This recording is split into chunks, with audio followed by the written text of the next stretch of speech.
certified technician with extensive factory drivability training. Join the Motor Medics for fun and free automotive advice with real-world solutions to everyday automotive problems. The Under the Hood Show is heard weekly on this and other great radio stations across the U.S. Find out how you can participate in the show by visiting underthehoodshow.com. With Russ Evans, this is Shannon Nordstrom, thanking you for tuning in to the Nordstrom's Under the Hood Show. Have a great day, and remember, PTLA. The opinions heard on this program, based on the many years of experience of Russ and Shannon, are offered for entertainment value only and as a guide to your repair needs. No claim to repair or cause is given or implied. Always consult with your own certified technician and follow all safety procedures before attempting any repair. To be a part of the show, call 866-594-4150. Under the Hood is produced by Prairie House Productions.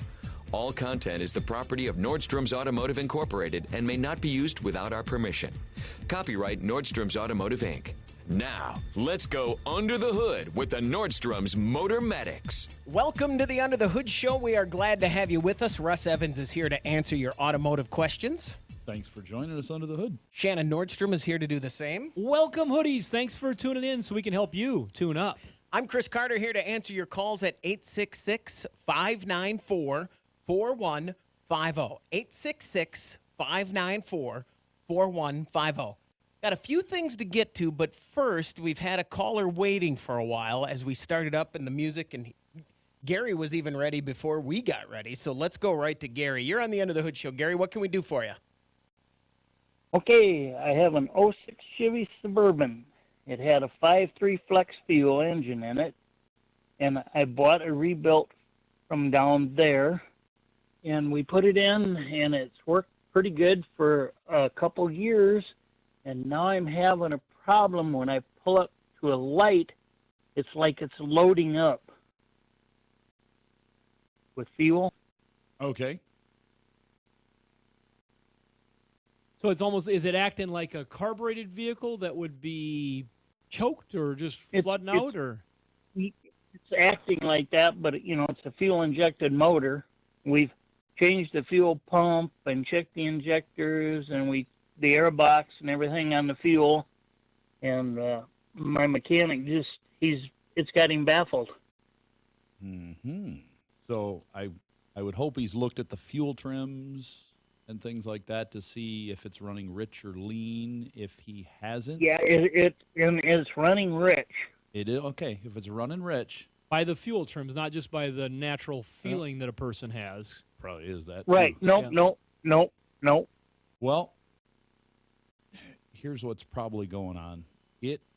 Since you mentioned it was a flex fuel, that's great because it probably has the fuel comp sensor in it is probably out of range. Probably needs to be reset. He goes into the scanner under fuel, finds the fuel composition sensor in there. He looks at it. It's probably going to say that it has a higher content of ethanol in it than it does. It'll probably be like it's 60 to 80%. And if you've just got E15 in it, then it doesn't. So if you put that much fuel in it, it would work. But without that in it, it's going to dump too much fuel in it. And that comp sensor is common to get out of whack on vehicles just in normal driving. So you got to go in there, push the button, reset it, and then all of a sudden, instantly it works. Okay. I would look at that first by what you're describing because for a vehicle with an LS engine like that to run rich, typically it's something to do with that.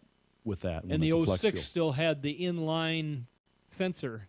I think that was the last year of that. That one probably doesn't. If it does, because of the way... Just like 01, 02. Yeah, you're right, Russ. They might have changed it by then. Yeah, they pulled them out at 05 had some I saw. Can't remember 06, not all of them. But if it does have that, it could be a bad sensor. And it's on the frame rail right under your feet on the driver's side, on the rail, on the inside of it. There again, don't go replacing anything because you can check some of this stuff. And you can read how much fuel is... the comp of the fuel right off the scanner. What fuel are you running in it physically? What do you know you have in the tank? Right now, I'm just running regular. Okay, then Ethanol, if that thing running rich like that, and it's probably getting horrible gas mileage too with it running like that. But I would definitely look at that fuel comp. And that's the part that scares me because if you go down the highway it gets great gas mileage. Yeah, you've got We just come. It could be running rich and getting fairly decent mileage on the highway, but it'd be worse at idle. You definitely want to check that, though, because you can damage an engine really quick. So if you've got a reman engine in it, you don't want to burn that thing up by running it rich. So check that fuel comp sensor first. That's the very first place we'd go whenever we see one come in running And like just that. for people listening, that's the fuel composition sensor. Mm-hmm. It's basically looking at the fuel and saying, okay, what do we got here? Now, in the vehicles that were a little bit earlier, like we mentioned, they had a physical sensor that used light to shine through the fuel, basically. Those things were great compared to this. To see what the alcohol content was. And this other method is using some sort of sampling method. And whenever it sees a change, if you turn the key off and it was at, let's say, a quarter tank of fuel, if it sees that there's been a half a tank of fuel change, when you turn it back on, it says, oh, somebody refilled it. So now we're going to sample the oxygen sensors and see what they look like compared to the last tank. And as you can imagine, all right, we're changing. Are the oxygen sensors in great shape? Are they a little old? Are the spark plugs a little worn? Does it need an air filter? Those things can all adjust that comp sensor for small vacuum leaks. It adjusts as time goes by, and then all of a sudden it's completely out of whack, and you got to reset it. It's been kind of a thing we've had somewhere about once a year. We're in there hitting that button when we're looking at stuff. Gary, thanks very much for the call. Good luck. Chris is like, this is too much work. Cars are insane. It's crazy what cars are like now. I don't know if you guys know this because you're in it, but even just sitting here once a week, I'm still amazed by the stuff that is built into cars. But it's not just cars, though. It's everything. That's true. Yeah, you're right. It's everything.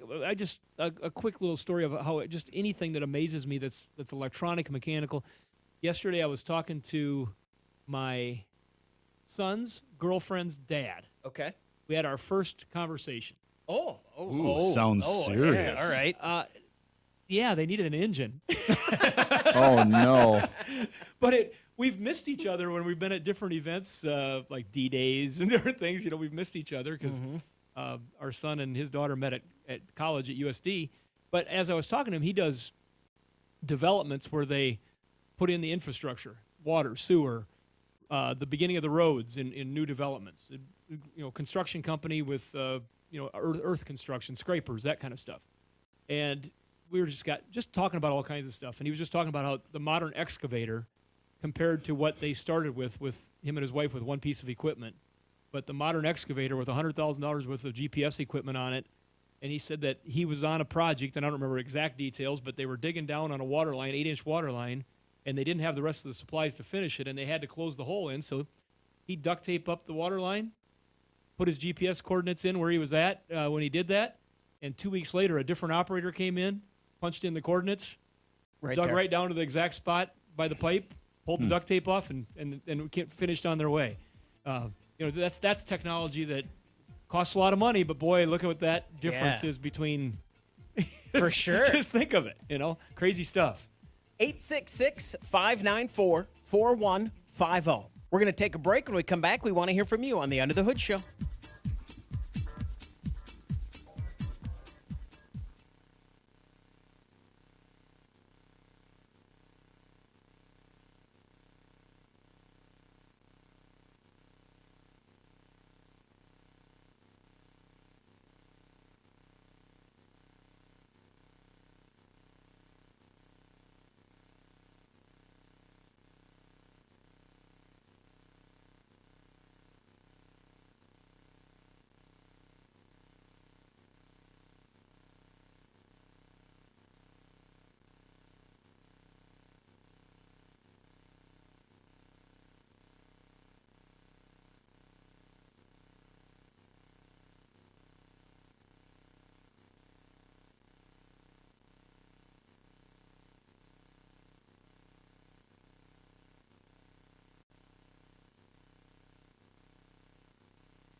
Be sure to visit our website for news, contests, and previous shows at underthehoodshow.com. Welcome back, everybody. It's time to get back under the hood with the Motor Medics. 866-594-4150. Let's talk to JR in Minnesota. JR, you're on the Under the Hood Show. What can we do for you? Yep, good morning. Hey, I've got a 97 Ford Ranger with a 4-cylinder Mitsubishi engine. I also have a 2014 Transit Connect, which I always use E15 in. I accidentally put about 2/3 of a tank of E15 absent-mindedly in this Ranger. Am I facing some problems with that?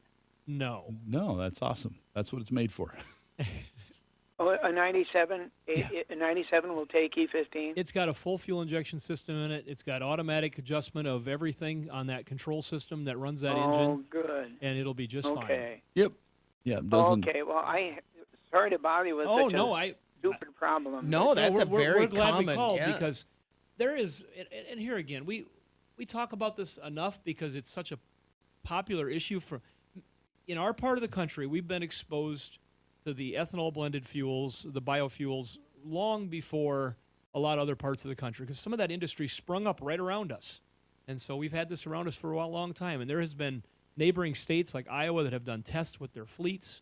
We've done our own personal tests. We have our own history with our mechanical repair shop that Russ has managed for 20 years.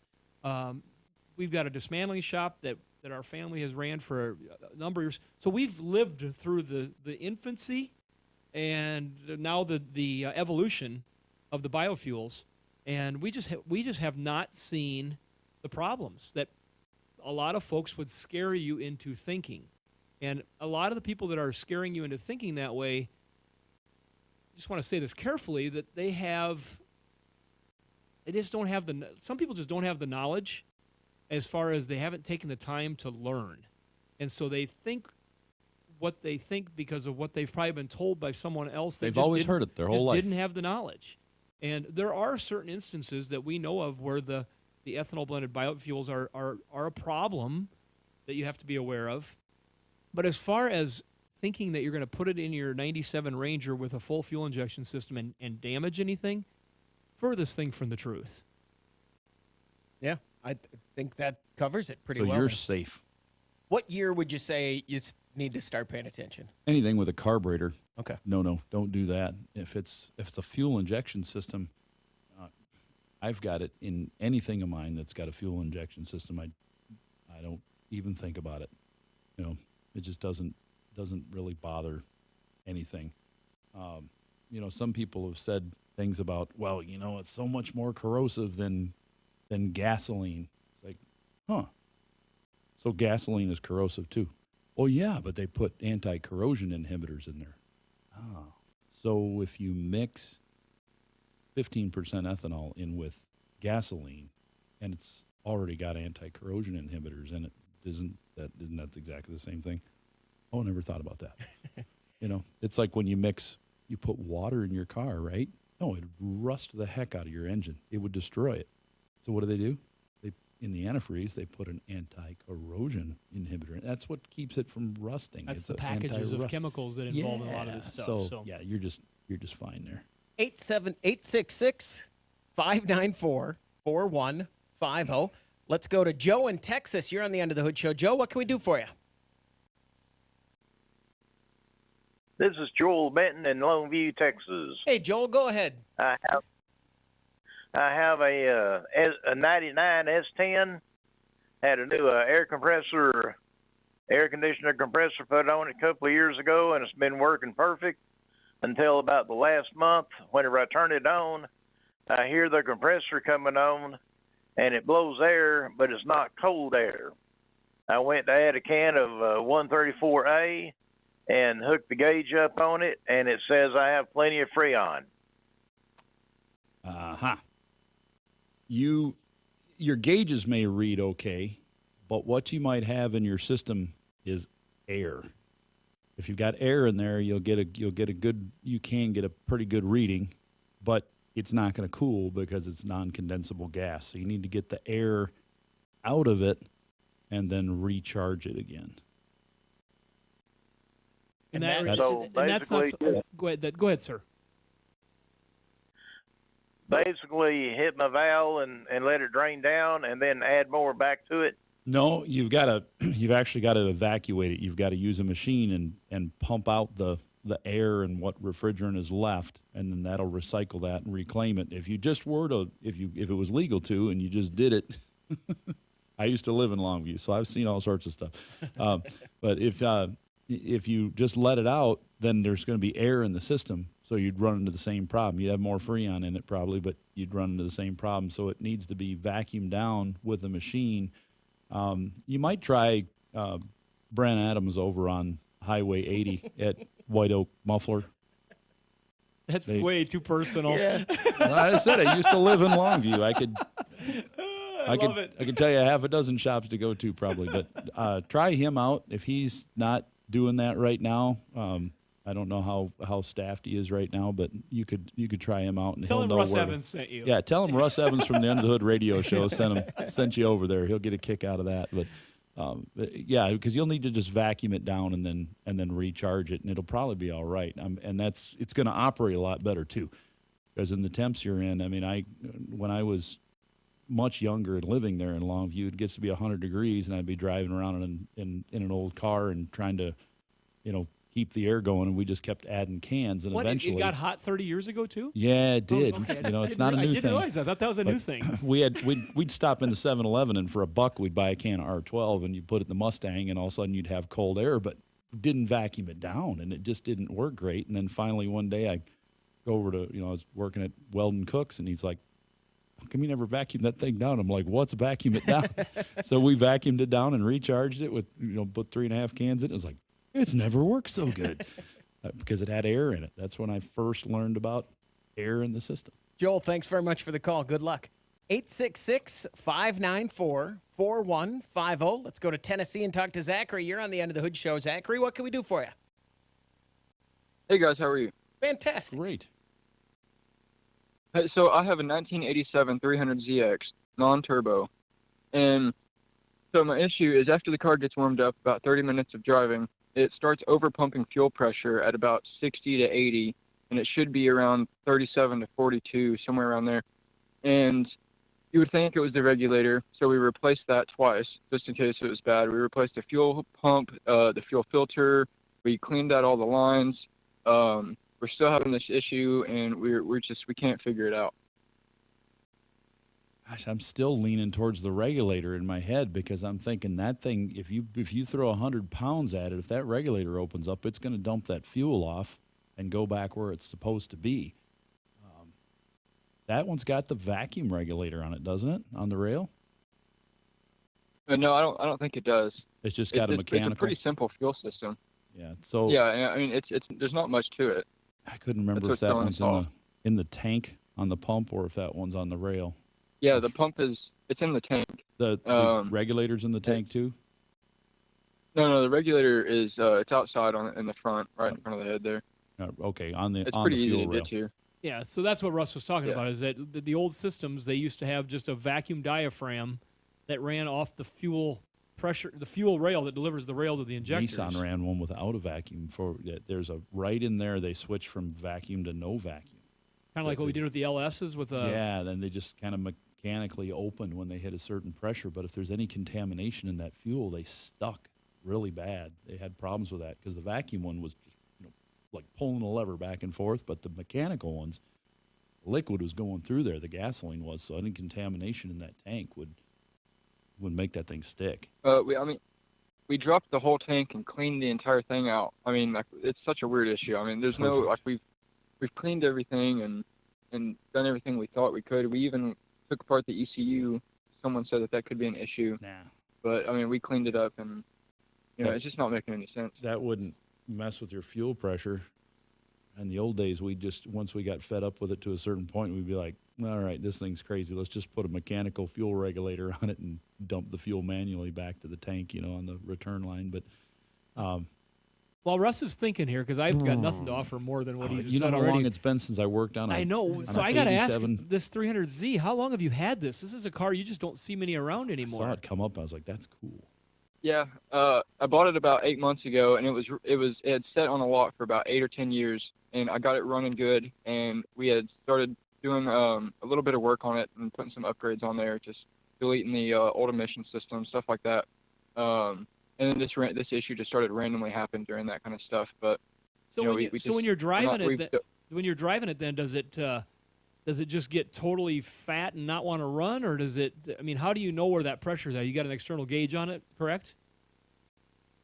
Well, yeah, we wired up a gauge to it, and so when you're giving it throttle, it floods out, and like you can push pedal all the way down, nothing's gonna happen until you switch gears, and then you can get it a little bit, and then it floods out again. But your gauge you're using is a physical inline pressure gauge. Yeah, we wired it up to read it. It came out of the hood, and if it's it kind of looked whack, but fine when it's cold, but once it heats up, it does it. I'm still leaning towards that fuel pressure regulator, something going on in there. You know what, guys? We got to get on another call here, but I think that car is red, isn't it? What do you think? Oh yeah, Chris? hold on. I was just going to ask: is this a car that can be color tested on the show? I think it should be. I'm going to say it's one of those weird Nissan 87 colors that are not quite like a pearlescent brown or that pearlescent blue they had that wasn't quite. Right. I'm going with that brown. Zach, what color is your 300Z? It's a pearl white. Oh, Chris is pretty close, and Russ is pretty close. Oh yeah, he wasn't white. He said pearlescent. That's right. So. It's going to have to get into a shop for some more diagnosis on it, or get on our Under the Hood Show Facebook group on that forum, because there's some older guys on there that have messed with the Nissans, and they might be able to help you out on that. I think there's one Nissan tech that's on there all the time. Pose the question. And if you're pushing the gas pedal to the floor on that thing and nothing happens, that's sad. You got to get it high RPM, baby. Get that thing cleaned out. Woof. We're going to take a break, and when we come back, we want to hear from you on the Under the Hood Show. The phone number to reach us, 866-594-4150. You're listening to the Under the Hood Show, brought to you by Sturdivant's.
Find out how you can participate in the show by visiting underthehoodshow.com.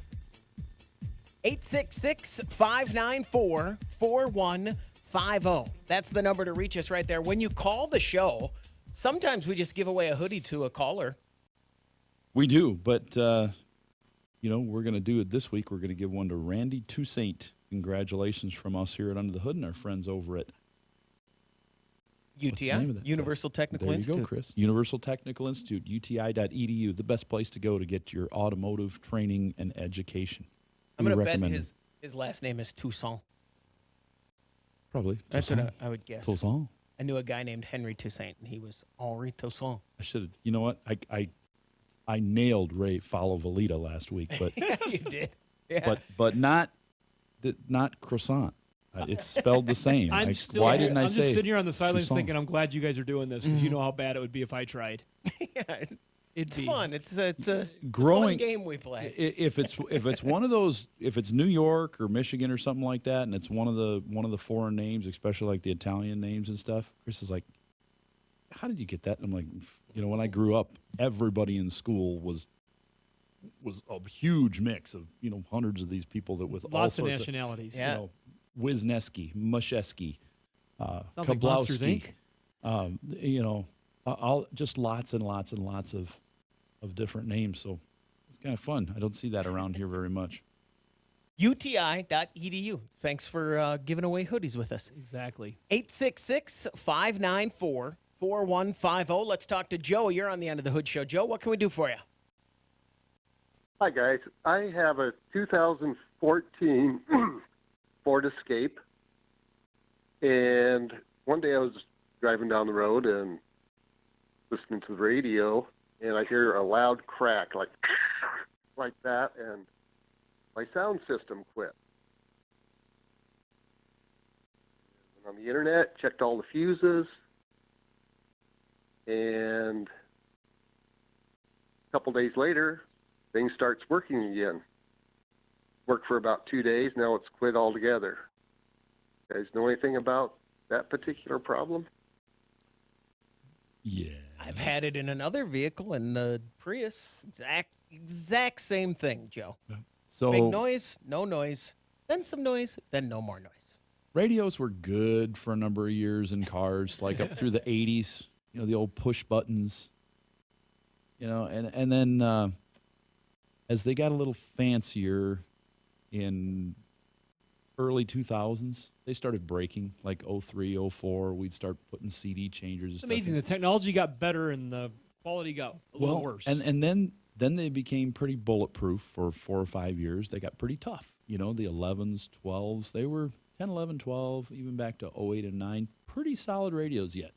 But then 2013, 14 came along, and this new technology came out where almost every vehicle has a little infotainment system with a screen and a separate module in there to run it, and they're just crap. I mean, they break a lot. It's called Sync. It's called Sync in my Ford. Yeah, it's like maybe you threw it in the sink and soaked it. It's they break. Yeah.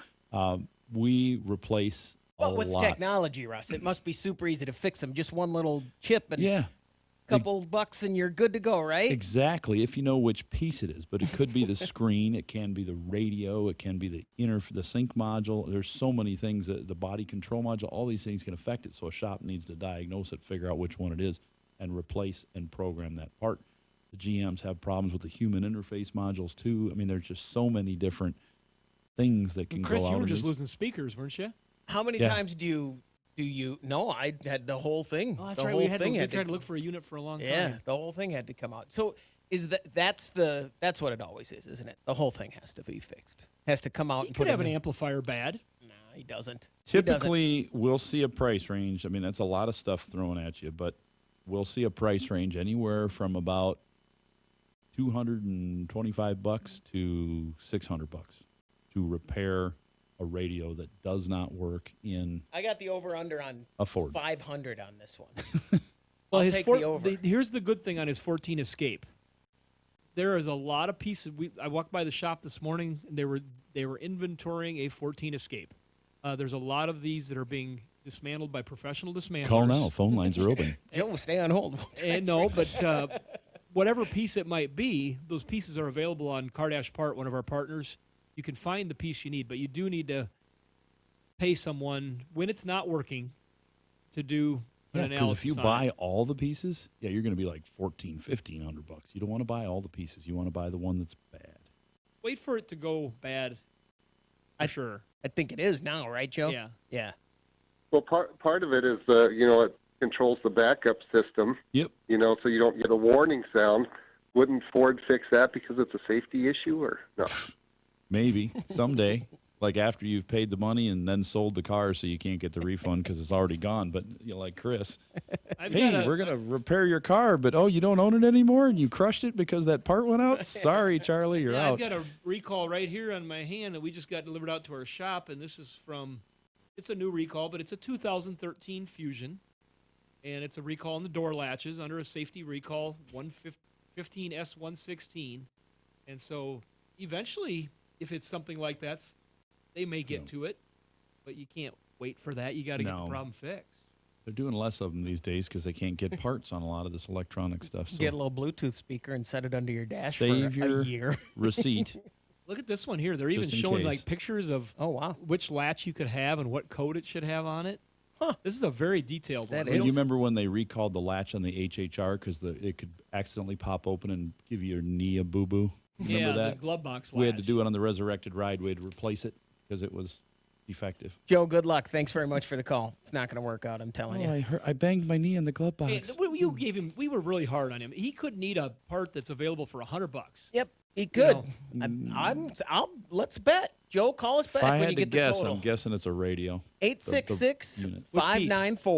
866-594-4150. The one right behind the screen in the dash. The main actual radio. brains of the The radio. part that's got the CD built into it. The whole thing, the most expensive. No, it's Why are you actually such not a bad. negative Nelly this morning? Because I'm mad at my Just because car. yours went bad, do you Yeah. think his should go bad yeah, too? Yeah, I think that's what should happen. That's mean. Wow. Talk to Linda. You're on the End of the Hood Show. Linda, I'll be quiet this time. I'll let you go ahead.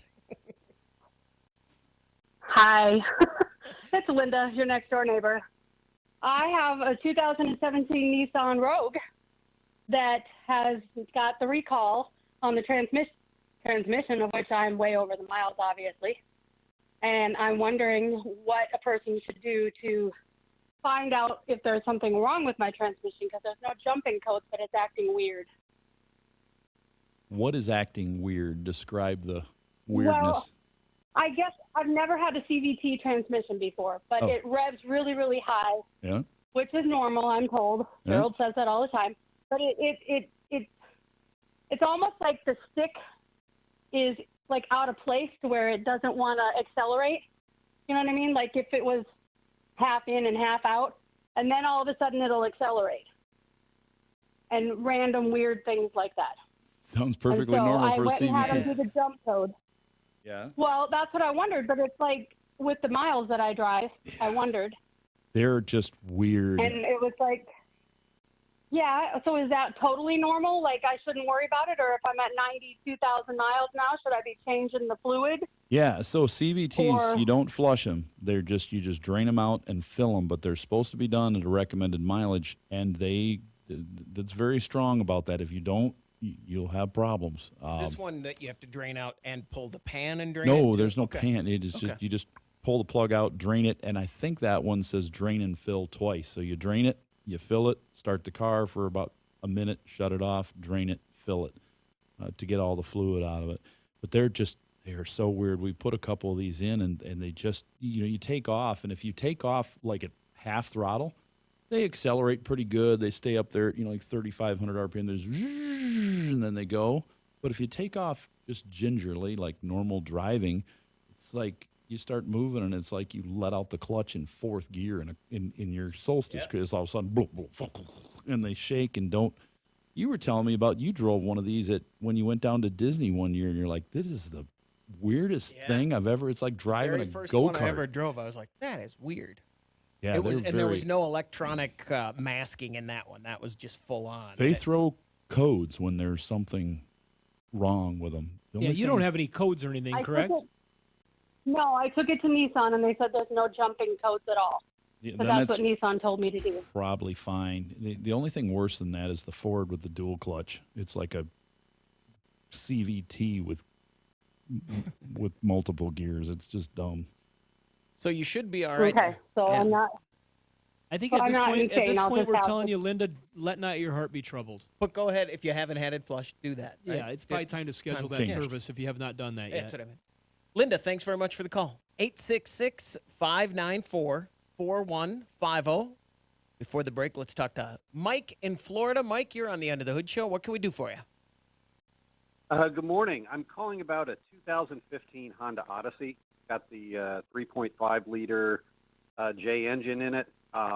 About 3 years ago, I replaced the timing belt. I did the whole timing belt job, the tensioner, the idlers, the belt, the water pump, everything. And it failed about 4 months ago. Oh. Ran perfectly. It was about 40,000 miles, and then had the timing belt failure and catastrophic to the engine. And my question is, it's more of a conscience thing. Is this something that I did wrong? Is there some, could it run fine for 2 years and then fail prematurely because of an installation problem, or is that just a bad part? Well, This let is me a- be the judge and jury on this. This is a tough question for the room. What failed when you took the cover off the front of the engine? What did you see? A shredded timing belt. Okay. Did the water pump still turn by hand, and did the idler and tensioner still turn by hand? Okay. The water pump definitely did. Okay. I don't know about the idler and the two idlers and the tensioner. Okay. If they did not fall off and they turn, find them. If they still turn and they didn't fall off, the bolts are still holding them to the block, it had nothing to do with what you did.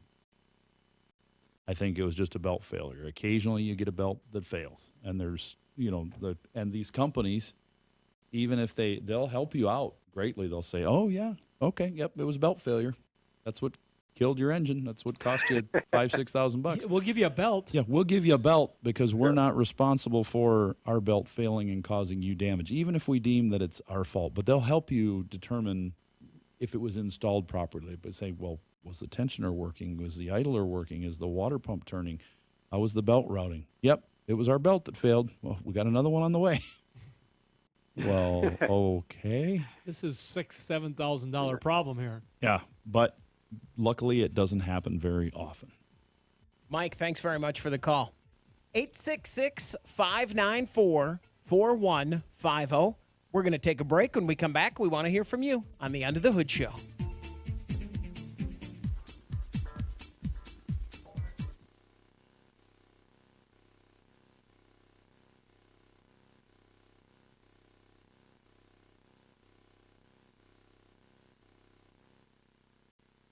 Let's talk to Joel in Texas. You're on the Under the Hood Show, Joel. What can we do for you? Let's go to Florida and talk to Mike. You're on the Under the Hood Show, Mike. What can we do for you? That's if you're watching the stream. You get like behind the scenes of the Under the You see Hood Show. things happening. Yeah.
Make a radio appointment each week to hear the Nordstrom's Under the Hood Show.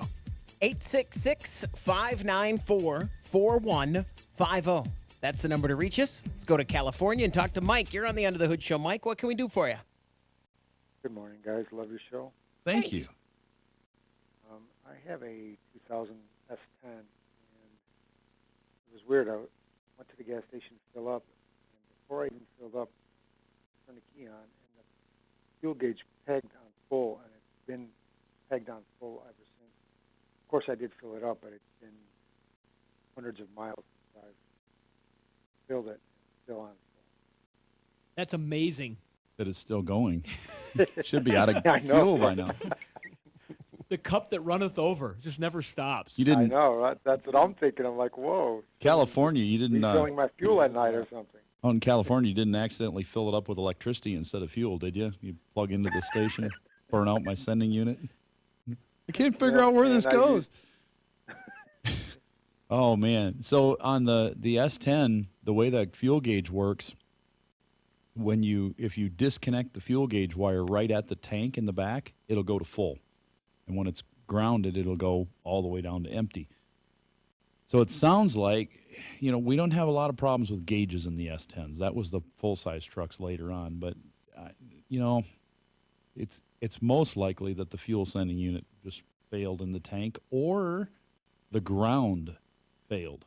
You don't have as much rust of a problem out there unless you've got a rusty truck that came from somewhere else. But there is a ground wire back there on the driver's side frame rail, not too far from the tank. Shannon's father-in-law had one of these S10s. Oh, he had one of them 99 or ZR5s, the four-door, or that wasn't a ZR5, but it was one of them four-door right crew in that cabs. year, right? Yep. Oh, yeah. And so he had a ground problem Might have back been there. 01. He would put it in reverse, and when the backup lights would come on, the fuel gauge would go all the way up to full. And it turned out the ground was bad, that grounded both lights in the back and the fuel tank on the frame rail. So we fixed that, and it took care of it. I mean, it was like simple, just tighten it up a little bit, and it was good to go. So you may have a ground issue back there, and it's easy to check. You can get online, and you can see the diagrams for the colors of the wires on that tank, and you can just go back there to the connector, unplug it, and ground the one that's going to the gauge. And if your gauge with the key on goes all the way down to empty, make sure you get the one for the gauge and not for the pump, or you'll get a surprise.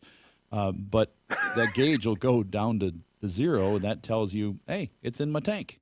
That's where the problem is. Okay. If it doesn't go down to zero, you got a problem with the gauge or the wiring, which is unlikely on either one of those. But I'm betting on the tank almost, the sending unit of the tank. Mike, thanks very much for the call. Good luck.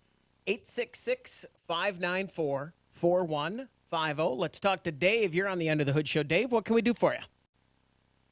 I have a general question concerning water temperatures in vehicles. I changed my thermostat in my old CJ3B Jeep here. I did it back in '76 and thought I'd do it again, and I put a 180 back in it. And I noticed in my wife's Buick that it runs like about 210. So I looked at my Colorado, and it's running at about 210.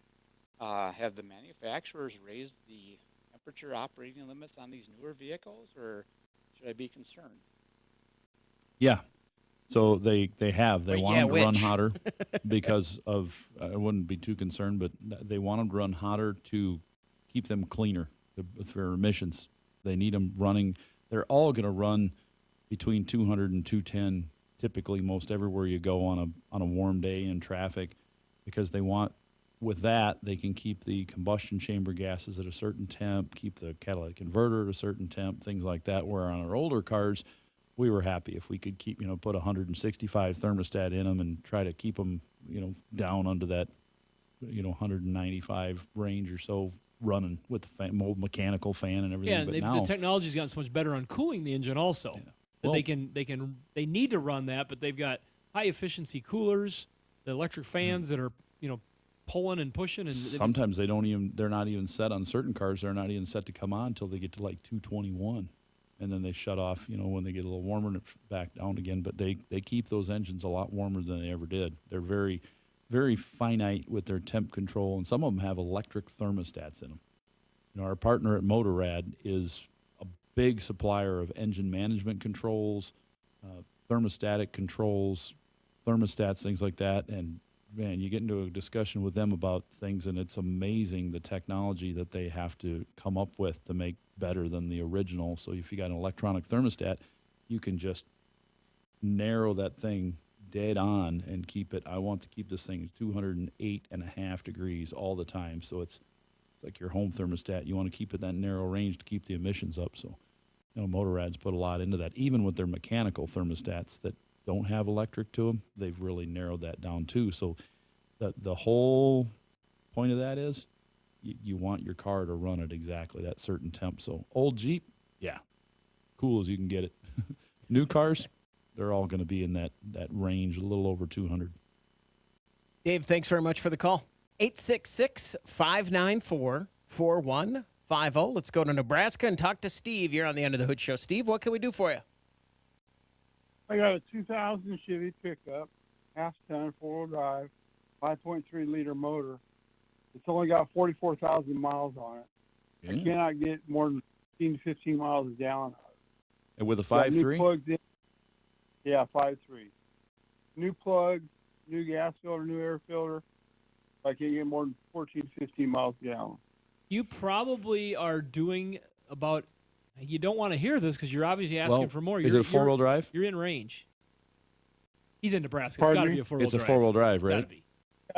It's four-wheel drive, yeah. Okay, and it is a half-ton. Yeah. You don't happen to know what gear ratio you have in that truck, Curious, do you? yeah, I'm curious if it was equipped with 342 or 373. Yeah, because some of those had a towing package on them. I could look and find out. Does it say Z71 on the side of it, on the bed or anything? Yes, it does. All right, then it's going to have a lower gear in it. It's going to be a 373. So I have a 2003 Z71 Yukon or Tahoe, and it gets 14 to 15 all the time, and it's perfectly tuned. That's what it does. It's going to be the same exact vehicle, basically. Same weight, same gear ratio, Z71, and that's what we get out of it. Sometimes I'll get 17 or 18 on a good day downhill with the wind behind me both directions. Z71 was an option code, and I'm going to go somewhere with this, that they factory used. They use a lot of Z code options to say what suspension system, what just different things that they're doing underneath the suspension of the vehicle. In Z71s, it was shock absorbers, skid plates, and you typically got a truck that was more capable to go off-road just a little bit. And when you want to find out on those GM vehicles in that era, it's really easy. You can open up your glove box, and you can find the option code sticker, and it'll have the VIN number on it. At the bottom of it, it has the paint code. In the middle of it is a bunch of hieroglyphics. It's all codes. In alphabetical order, they go through the codes. GU6 is 342. And GT4 is 373, I think. And G80 would mean that you have a limited slip differential in that truck, which you most likely do too with a Z71. But that is the codes that'll tell you all the options as they built that vehicle going down the assembly line.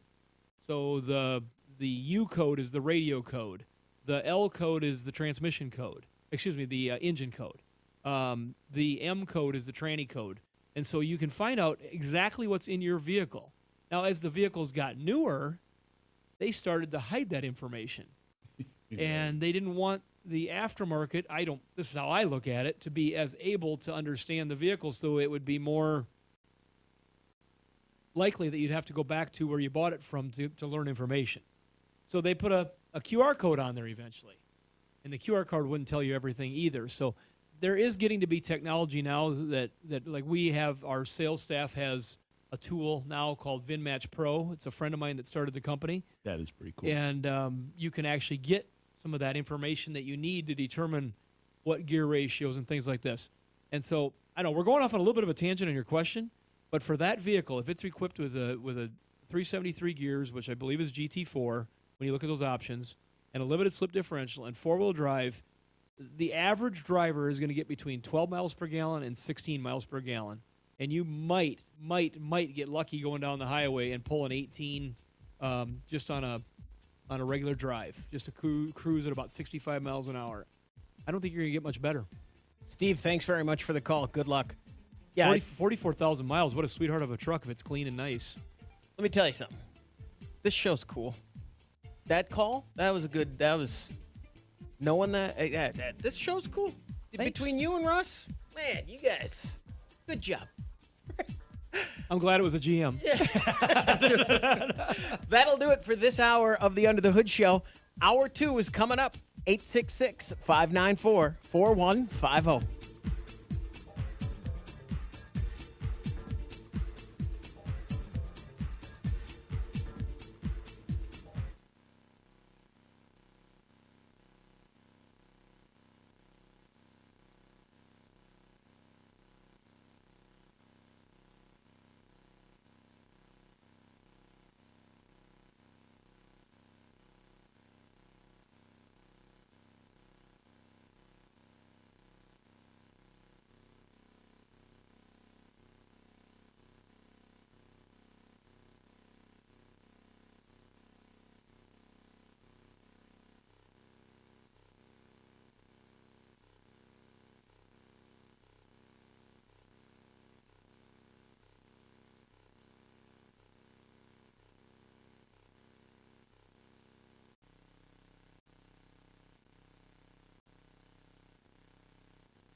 You're listening to the Nordstrom's Under the Hood Show with the Motor Medics, Shannon Nordstrom and Russ the Super Tech Evans. Shannon is an ASE engine and parts specialist, and Russ is an ASE Master certified technician with extensive factory drivability training. Join the Motor Medics for fun and free automotive advice with real-world solutions to everyday automotive problems. The Under the Hood Show is heard weekly on this and other great radio stations across the U.S. Find out how you can participate in the show by visiting underthehoodshow.com. With Russ Evans, this is Shannon Nordstrom, thanking you for tuning in to the Nordstrom's Under the Hood Show. Have a great day, and remember, PTLA. The opinions heard on this program, based on the many years of experience of Russ and Shannon, are offered for entertainment value only and as a guide to your repair needs. No claim to repair or cause is given or implied. Always consult with your own certified technician and follow all safety procedures before attempting any repair. To be a part of the show, call 866-594-4150. Under the Hood is produced by Prairie House Productions. All content is the property of Nordstrom's Automotive Incorporated and may not be used without our permission. Copyright Nordstrom's Automotive, Inc. Now, let's go under the hood with the Nordstrom's Motor Medics. Welcome to the Under the Hood Show. We are glad to have you with us. Russ Evans is here to answer your automotive questions. Hey, everybody. Hey, how you doing? It's good to see you. Yeah. Shannon Nordstrom is here to do the same. Welcome, hoodies. Thanks for tuning in so we can help you tune up. I Had to expect eat you those to 12 candy bars during the break to get ready for the next show. Yeah. I expect Chris, you to match his energy. Get out the tranquilizer. I'm completely worn out. Dart, now. right in That's the all neck. I had. Oh. Yeah, we need a Jim Carrey dart right in the neck. 866-594-4150. That's the number to reach us here on the Under the Hood Show. We've got some folks who were waiting during the sign on there, so let's get right to them. We'll start in Florida with Don. You're on the Under the Hood Show. Don, what can we do for you? Oh, thanks so much. Yeah, I was gifted a 1976 Mercedes, a 450 SEL. I believe that's the right initials. It's the gasoline model. The car was bought, I'm 99% sure it was bought in South Florida, Miami. Then they retired to Central Florida. He died, gave it to my friend that gave it to me. Been in the garage, kept for 15, 18 years. It was kept on jacks. And anyway, I was going to fix it up. It appears the fuel injection system is a big problem, the fuel tank. And I'm 77, and I've got another project, a 55 Jeep CJ6 that I've had for 50 years. But anyway, I don't want to destroy it. Zero rust. Leather is still good. Radio, everything's good. I just hate destroying such a neat car. But not being the sports model, it's hard to, anybody wants it. Any advice on how to save a classic like that? Gosh, I can only imagine all the people who would want that car down there. You put it at the right place, like on like Facebook Marketplace, that thing would be gone by the afternoon.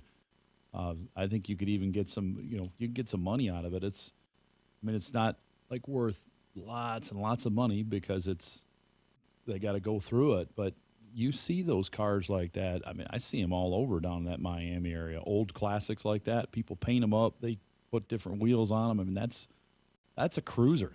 If it was up here, I'd come get it. That's a fun car to have to cruise around. People just don't see a lot of that stuff on the road anymore. So what's the operation look like for him if he wants to try to take on that fuel system? Because that would be the weakest link there to try to figure out. With that injection on there, they had issues with them. And if he were to take it into a shop, he might spend $2,000-$3,000 to go through it to get it working again, and that's a lot. I don't know what that car's worth, but what you're describing it as, but not running, and if it's a fuel system issue, it's going to be anywhere from give it to somebody who's going to really enjoy it to a few $1,000. If you fix it. If you fix the injection system, you'd have to look around and see what they're going for. But it still might be, as a collector, it might be a $8,000 to $10,000 car if everything works. I'll back the bus up here just a little bit here for Don. Don, when was the last time you knew this car was been run? You said it was probably 10 years ago. All right. He, And he was it died at 90. was it driven and parked? Go ahead. It was, yeah, Donk, the guy that had it, drove it every day, but then when they took his license away. That's what happens in Florida. And he put it into his garage on jack. I tried to sell it for $2,000. Got a couple of bites, but the minute you tell them fuel ejection. Yep. And I took it to Mercedes-Benz. We live 10 miles from Sebring, Florida. So there's an old gentleman there. He wanted 3 to 5 to make it run. And of course, the brakes would be the other issue. Yeah. Well, but I still want to get to my question here. So he drove it, parked it, put it up on jack stands. Yeah. And has anybody tried to start it or run it? Or are we just assuming there's a fuel injection problem? I bought new battery and new tires and was going to do that, and then I got apprehensive of maybe running the crappy gas. What I would do, into the gas. I would find someone with a good general mechanical shop. It could be a tire store, but just a good old boy, good old girl that's good, just a good old general mechanic that could help you and to give you an estimate to remove the fuel tank and clean it out, drain the tank after it's been sitting that long. Put new gas. Put new gas in it, put a new fuel filter on it, and just try to start it. We've seen some of these vehicles that have sat for so long, and it's just amazing that they just come to life. They still run. We've seen that, not as much on like a German fuel-injected vehicle as a good old domestic classic. But it's mechanical injection. Right. They do stick, but Yes. not like a diesel stick. But I don't think you're gonna spend a few dollars. And if he starts it and it does run, that's not the end of the stuff he has to but do. if it does run, but it's gonna run. I think. They have seals that go out of them, and they have mechanical issues that happen with them, and I know they can be a pain in the butt. Ricardo had one. Yeah, they can be a big pain in the butt. But I'd be 76. if you had some non-discretionary money and you wanted to throw $500 at it, just to do some cursory clean out, clean up, and attempt, I think it'd be worth it. Mm-hmm. That's my opinion. Yeah, the body is perfect. There is zero rust, no tire well, or tire rust, nothing in the trunk.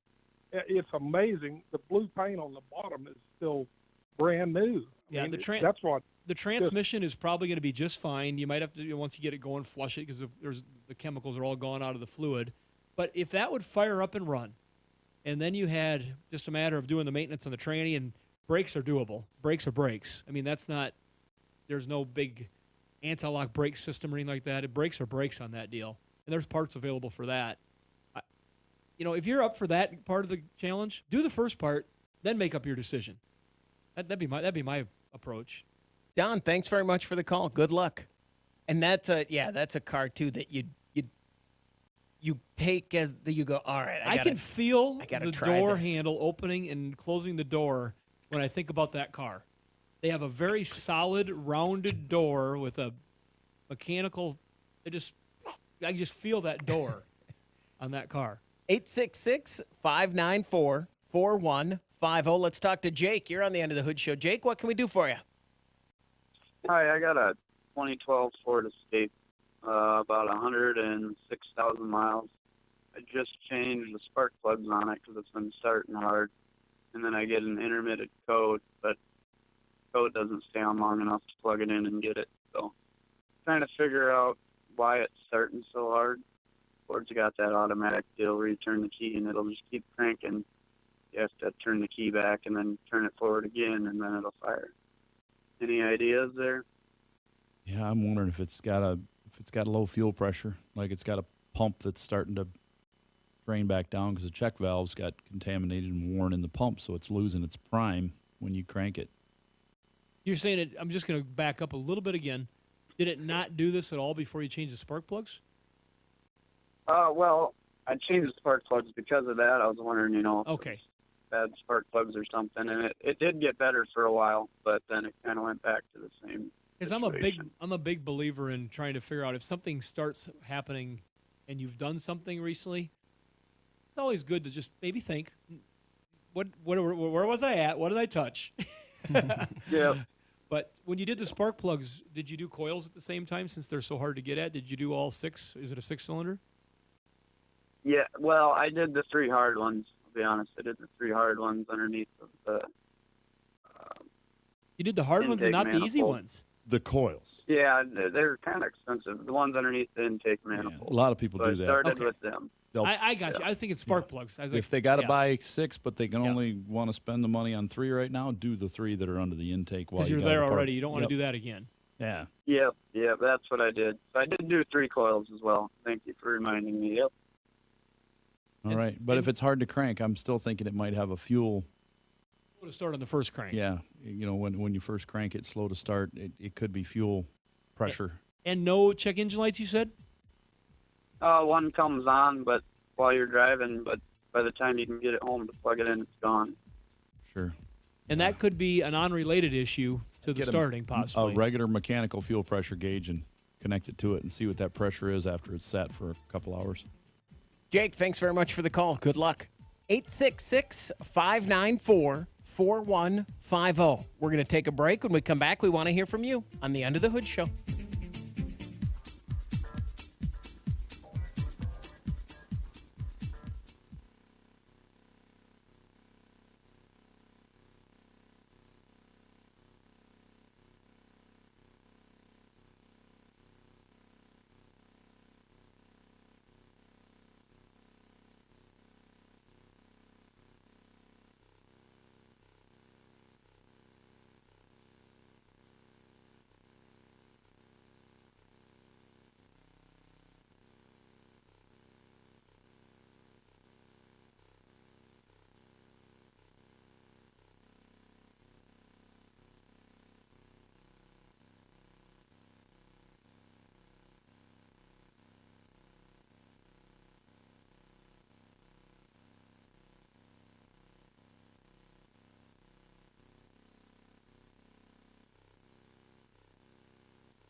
Car feeling ill?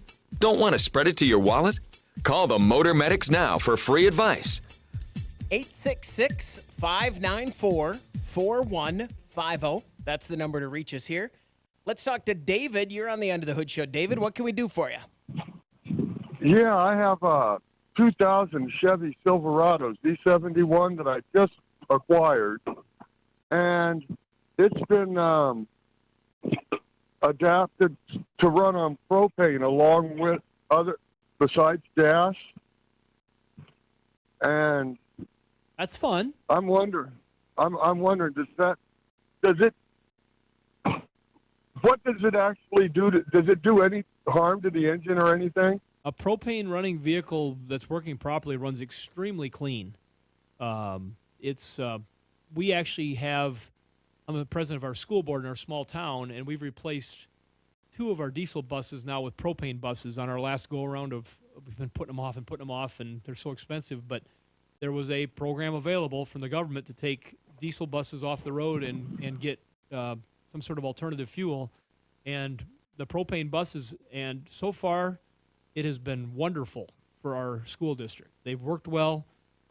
We have no problems with the range for the tanks and such. We got that all figured out where they need to fill and things like that. But when you take apart an engine that's been run on a propane injection system, you don't see the carbon. You don't see the buildup. The oil stays cleaner. A properly running propane. I'm surprised it's propane in a lot of things should be more promoted. Along with it's a good thing. So the only challenge you're going to have is that if it ever breaks, making sure you get somebody that can understand how that system works. 22 years old. Right. Yeah. If this system was put on back then, they do have required DOT maintenance schedules on them. Hoses replaced, regulators replaced, things like that. If it's not done, it's dangerous. It will. That is the downside. Yeah, they've got to be. They've got to be replaced. They're Schwann's, the ice cream people that everybody knows about across the country pretty much. They're home base not too far from here in Marshall, Minnesota, and a lot of their trucks were they were. I don't know if they're all still propane, but they were. I know they've got some electric stuff coming here too, but those propane trucks, they took them off the road when they would come time to be rebuilt. You'd see these things sitting without their box on them, and they'd sell them. And one of the main reasons was the expense of changing the propane. We've had a few come into our shop that had propane systems on them over the years that were leaking, and we're like, no, turn it off, run it on gasoline. We're not gonna work on it because it's like a complete rebuild. So make sure that thing is checked, but you can use it. They're safe and they're good for the engine, but again, make sure the system is in good shape. Otherwise, you could have a huge explosion. Not good. Yeah, not good. Does that help you out there, David? Yeah. And then I had one other comment. This is my second 2000 Silverado. And a few years ago, I took my other one and I went to North Carolina and back.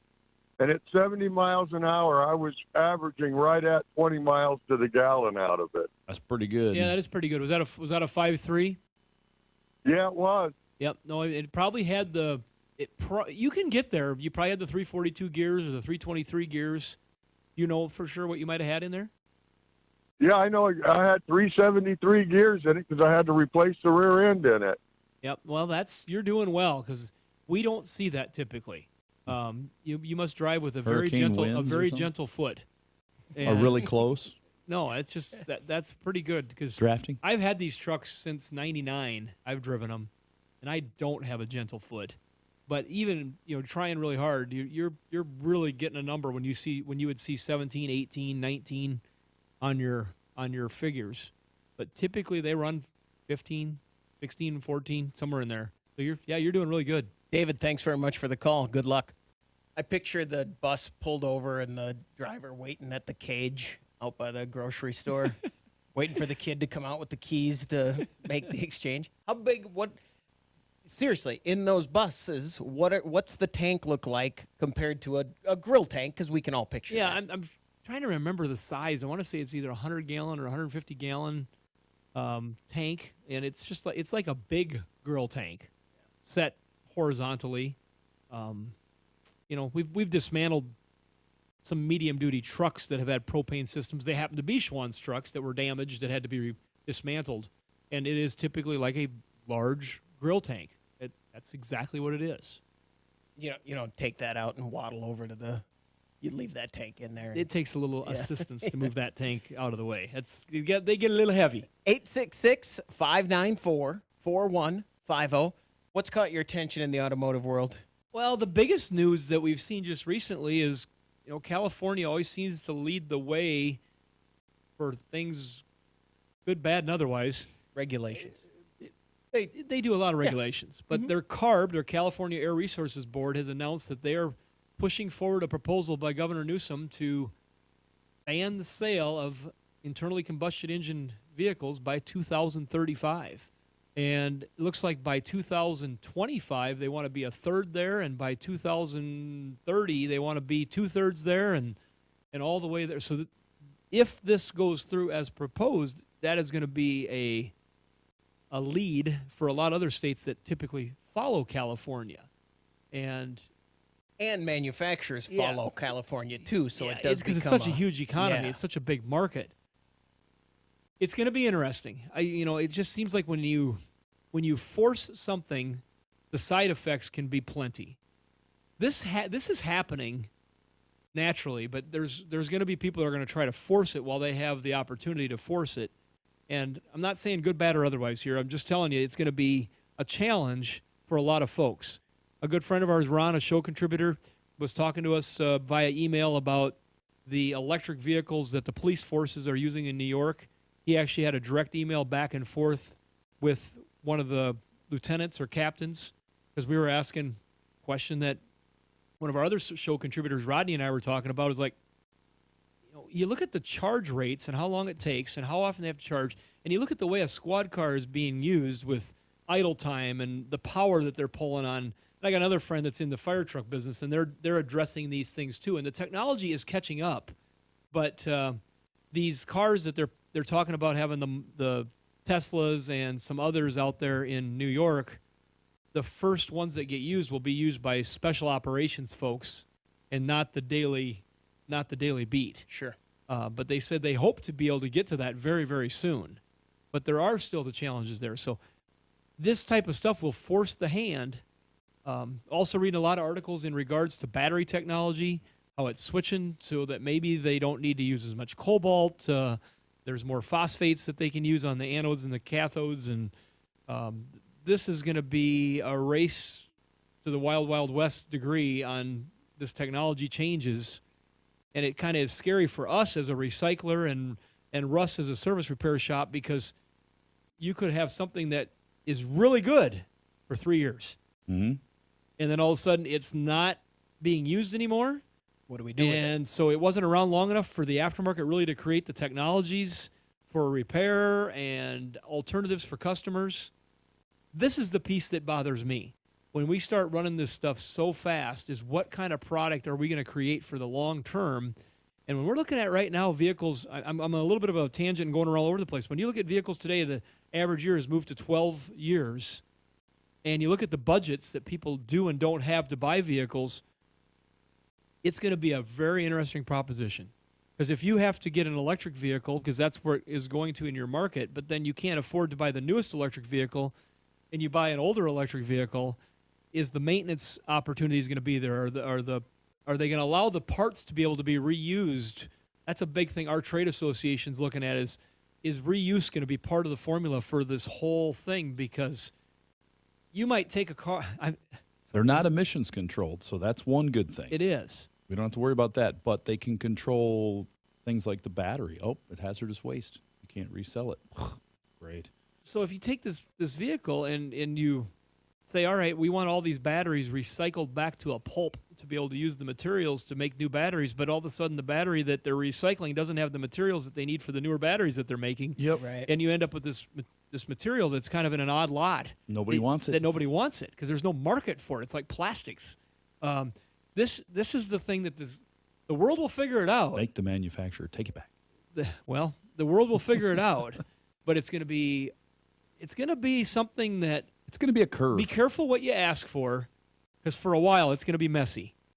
No, and the power companies too now are saying they were just telling us as little as a year ago that technology's changes. Like, oh, it's not going to come fast enough to worry, but now they're saying, oh, yeah, by 2030, if we don't build a bunch of power plants and replace some of the power with the population growth and, like you said, buildings and stuff, Chris, and adding, several million electric cars into the mix. I've driven the cars. I love them. I mean, they're great cars to drive. But when I go to the golf course, I choose the electric golf cart we just over need the to gas learn. one. Need to learn but the we've got to curve. do this in a controllable fashion. 866-594-4150. That's the number to reach us. We're going to take a break. When we come back, we want to hear from you on the Under the Hood Show.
Get your planner out right now and schedule your next radio appointment with the Motor Medics. 866-594-4150. That's the number to reach us here on the Under the Hood Show. If you like our Facebook page, if you subscribe to the YouTube channel, all of these things in cooperation with joining the Hoodie Fan Club at underthehoodshow.com, which is strictly for us to mail you your hoodie if you should win it. You Yep. are eligible to win a hoodie. Like Melanie Bright. Congratulations from all of us here under the hood and our friends over at Universal Technical Institute, uti.edu. Check them out. They've got financial aid available. They've got campuses All across the over. country, Yeah. lots of places. They've got marine mechanics. They got welding. They've got automotive. They've got all sorts of stuff out there. Check them out. CNC machining. We recommend them when you're starting your automotive career, or if you just want to further the one you have now. uti.edu. Let's go to Pennsylvania and talk to Art. You're on the Under the Hood Show. Art, what can we do for you? Good morning, guys. Thanks for taking the call. I have a question for a friend regarding a 2018 Chevy Colorado rear-wheel drive pickup. We know it's got trying to blank here. The anti-slip, differential, Limited slip differential. And what I'm calling it. Thank you. He had an incident where he had 4 brand new tires put on about 20,000 miles into the wear of those tires. An incident, someone hit his vehicle and damaged the left rear tire. The tire's been replaced, but is that when we should worry about different size tires because of limited slip, or is that not as critical on a two-wheel drive vehicle?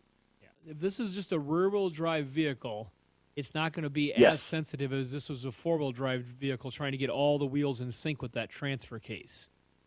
You'd have to have a lot of wear on a tire, like different size almost, for that limited slip to be engaged in that point. I don't think a couple. That's what I was hoping. A couple 30 seconds of tread depth isn't going to be as crucial as it would on a four-wheel drive vehicle in that situation.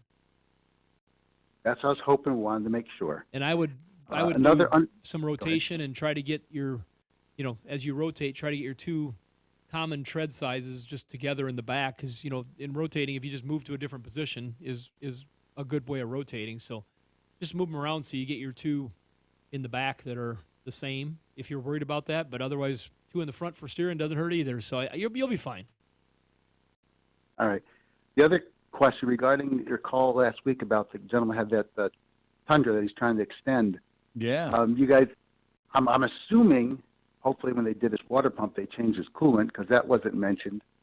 And then the other thing for me to learn is how often, or what about these days about having to change brake fluid?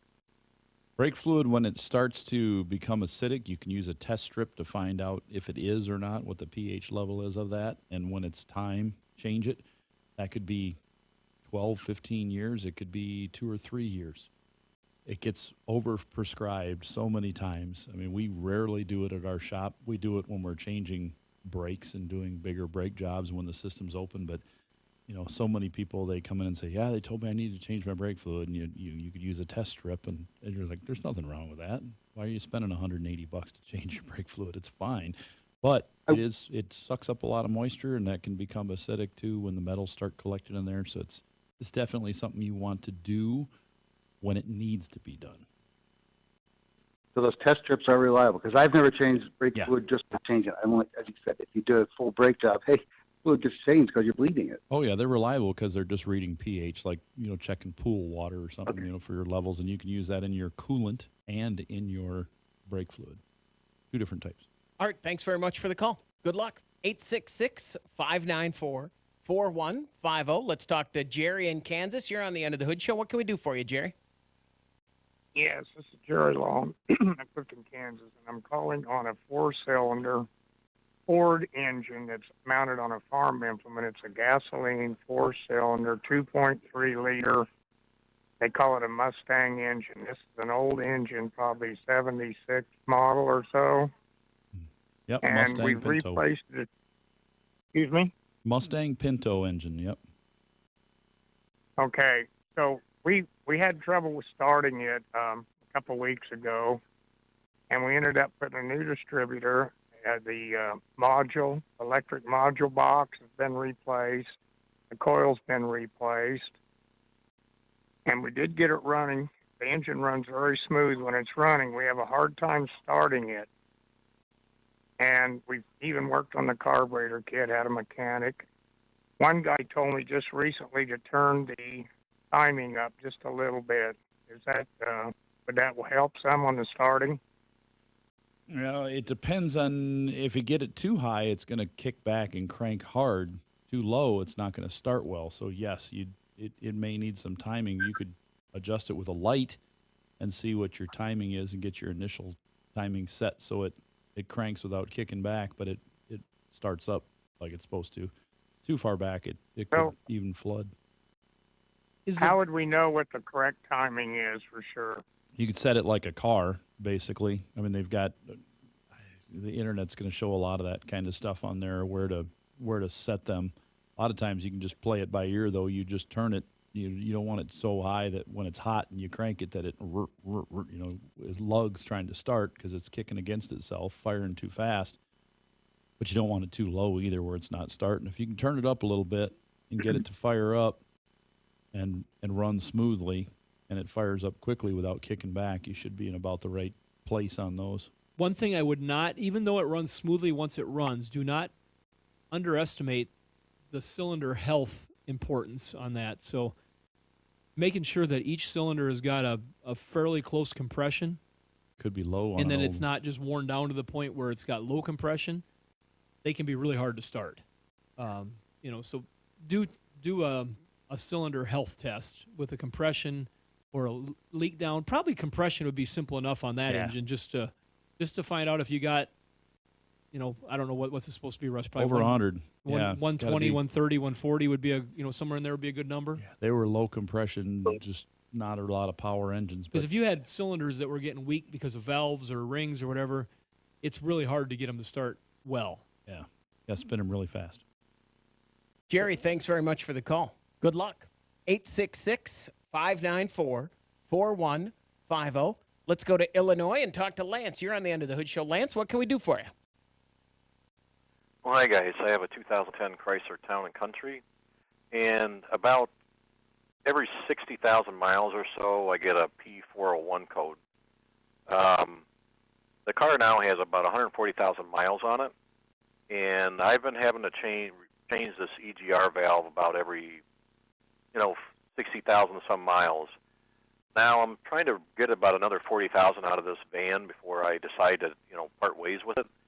But I've received this P401 code when it gets it's like 85 degrees or 90 degrees outside. But then once it's not that warm, I don't get this code anymore. I'm just debating whether I should fix this or just kind of drive with it and just wait for another code and keep clearing it. What are your thoughts on that? We've replaced several of those valves for the same problem. They make a little filter that goes in those valves too to keep the debris and the carbon from out of the exhaust from getting in them and causing them to stick and causing codes. Is that an screen. aftermarket thing you buy, or is it a factory Mopar deal? No, you get it aftermarket with aftermarket valves. Sometimes they come with the valves. Sometimes you got to buy them separate. But it's definitely something that's worth putting in there to try to prevent the failure in the future. They use it on a lot of GMs too, on the older ones. But so this is an additional part that I have because the previous two times I've had them repair, it was all Mopar parts at the dealership. Right. Look in the aftermarket. Additional thing I have put in there? Yeah. Oh, okay. Look for the aftermarket screen. It goes in place of the gasket. You take the gasket out, throw it away, and the screen is a gasket. It's got the gasket material on it, but in the center it's got a screen. So on the exhaust side of it, when the exhaust gases pass into it, they don't jam the valve. Interesting. Okay. All right. Well, I'll do that then. Yeah, that would probably help it last longer. Lance, thanks very much for the call. Good luck. 866-594-4150. We got a question from Hassan in Bahrain. He says he has a 2012 Maserati Gran Turismo. Steering wheel control and dash lights won't work. Would like some guidance on that if we have any. Well, I think they could be both related. So your steering wheel controls light up at night. Mm-hmm. And if you had a bad clock spring, and had a failure there, you could lose your steering wheel controls and you could lose your dash lights. Because it would see a fault in that lighting system? Yep. Well, it could just, it could be shorted, the power side. But, it could also be 1,000 other things. I'm just throwing things out. It's a Maserati. Never seen a Maserati with an electrical problem. Yeah. Was that? Well, there's a lot of those cars that in felt that loaded. type. Because we don't see a lot of Maseratis. Yeah. Never seen one with a flat tire either, have we? Nope. Just not come into our shop. You ever seen one do 185? I don't know. I lost my license. I can't drive. Okay. But anyways. It was too tempting. Clock spring, a solid place to start.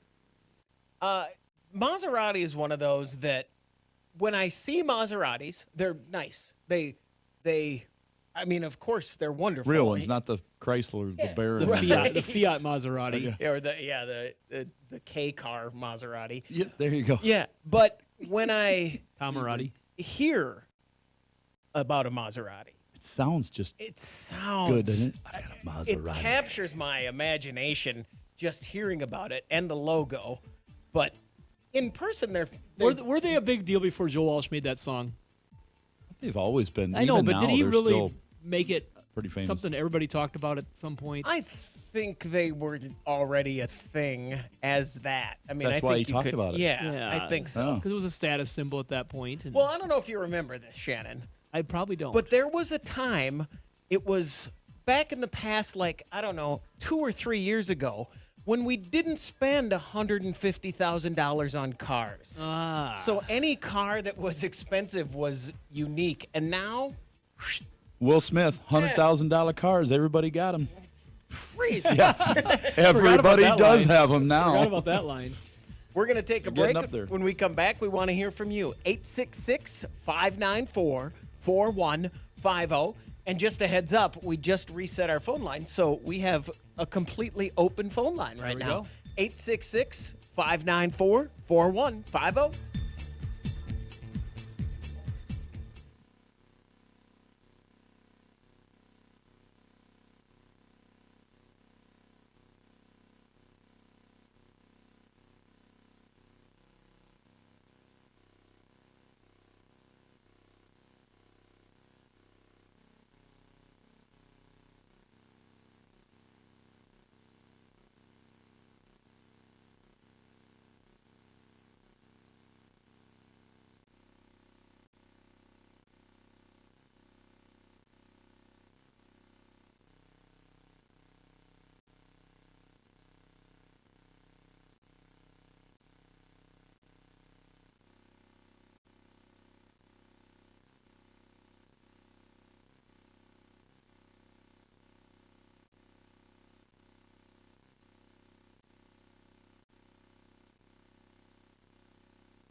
Prepare to learn something. You're going under the hood. 866-594-4150. That's the number to reach us. Let's talk to Jim. You're on the Under the Hood Show. Jim, what can we do for you? Jim, are you there? He's went rogue. Yeah. Yeah, Go- I'm here. Go ahead. Yeah, I've got a 1922 Rogue I just bought, and my dash lights, when I'm going west in the morning, if I break west and the sun's out and it's early in the morning, I can hardly see the speedometer. And to say my backup lights on this thing, you really got to look to see them anytime. And my question was, are there some sensors that I could cover? Because at night it's good and bright. But in the day when I'm going against that sun, especially in the morning west, and it would be east too in the evening if I would be going, they're so dim. I told the people in Nissan, they couldn't help me, that they shouldn't even put a car out like that. It's dangerous. We've had people complain about these and ask about this. I've got some emails about them, and we feel it's a poor design. At least I do, out of the three of us. They should have made them brighter. They're supposed to work in bright sunlight when the sun's coming through the windshield and shining on the dash. You're supposed to be able to see it then, or if it's dark out. And this is the opposite case. Yep. This is the sun shining from behind Yep. and reflecting so on the sunlight's on these things. Yeah. Yeah, turning sensors off to get the lights to come on is only going to make them dimmer. They will lose intensity because they're supposed to dim at night. That is a thing they should have addressed. Could he turn his lights on and crank his brightness? No, because they're going to be even dimmer than with them off. So he's just saying, okay. They're all right. just not very intense. I've had some come through, and I mean we've got one in the shop right now. We're putting an engine in, and I was like, boy, that dash seems dim. You know, that's bad. I would say that is a safety thing. In the combination of the brightness of the dash itself and the reflection of the sun on the plastic makes it.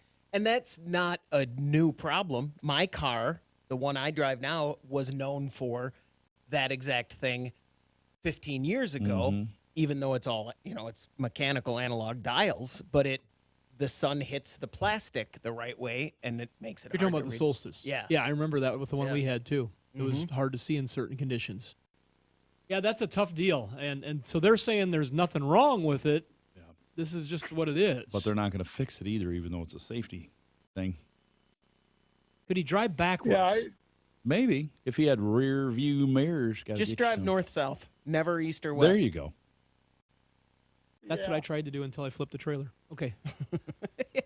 You actively did that one day. Yes, I did. Didn't work out for you. I always said I was going to live or get a job so that I could drive with the sun at my back both ways. Coming into work, it'd be behind me. Coming home, it'd be, behind me. But no, my entire life. So Jim is, as far as we know, what's he do? Nothing. There's not, yeah. Keep complaining to Nissan. Send letters in like the rest of the people doing it. And once they get enough, maybe they'll, you got to go to the NTHSB. Because there are some cars where you'll come out of your garage and they will turn lights on, and then you get into the daylight and you Jim, can't see things as well. And is there a way when you move your hands or shade it? Does it work better? Like, can you replicate it so you can see it temporarily? Well, I've never tried that. They did tint my windows. They tinted my windows, and that didn't seem to help it. It did seem to help or didn't seem to help? I don't think it helped. It might have helped a little bit, but not that much. And they just did part of the front, the top part of the front. But the side windows in the back, they're tinted, which I do like. I do like the tint, but cool. I told them, Nissan, it is a safety issue as far as I'm concerned. It is. We think so too. Yeah, you got to be able to see them. Louvers like on old Trans Am, it's tough. I wish we had an answer for you that we could think of right off the top of our head, but that's can be a tough one. Like I said, maybe you find a way that you create a shield of some sort, or that's it. Yeah, louvers. You got any louvers for your Trans Am, Shannon? You got I any do laying have a around? set of louvers stashed somewhere. I would never put them on, though, because I hate them. They used to rattle when the bass would hit. Yeah. That's how you remember to. That was great. Those were the days, weren't they? Good luck, Jim. Louvers. Thanks for the call. 866-594-4150. That one is a tough one. There's not really a fix for it. He's No, got to move not yet. or trade cars. Yeah. Not yet. There's Luckily, no fix. he's- just drive at night. 866-594-4150. Let's talk to Steve. You're on the End of the Hood Show. Steve, what can we do for you? Well, this is more of a curiosity question than anything. Nordstrom's, they advertise in several, outlets about their repairables and stuff.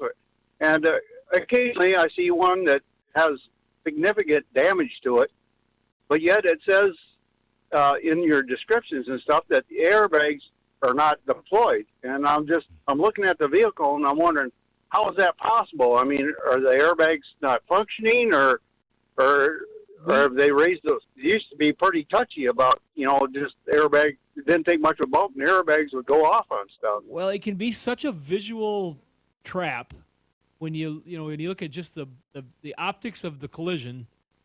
Can sometimes make you think, my goodness, this thing looks horrible. Why didn't the airbags go off? They're energy absorbers. They're not cars. And so then you look at another one, they're like, this barely got hit, and the airbags did go off.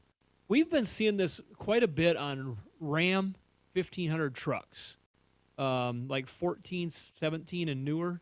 We got one sitting out front right now that's like a 21, and it's got a lot of front end damage, and the airbags never went off. And so it all has to do with delta force, impact angles. It's not just as simple as speed versus impact. There's a lot of brain work in that computer going on when it has a collision. You have a pre-event sensor that says, all right, we might have something happening here. And then, I've got a confirmation. I've got this thing going on. Now let's launch the bags. And all three of those things, just to give it a kind of a simple explanation, have to happen for the bags to go off. Sometimes when the guys look into the computers on an accident investigation, they'll see, okay, well, we had a pre-event sensor go off, but I never got enough impact to have the actual one that says launch the bag, send the electricity to the bag to deploy it. And so it is an optical illusion sometimes, but a lot of times the ones that we see the most that don't go off, there's a side angle quotient to it. The vehicle's getting hit in the front end, but from the side more. It's coming across more of a glancing blow. Or it hits up high, like if you hit a deer or a horse or something on the road, it collapses, like Russ said. It absorbs all that energy with the sheet metal, but it doesn't really create enough force to say, I need to set the airbags off. Why did you have to say horse? When you said deer, I was able to detach from that.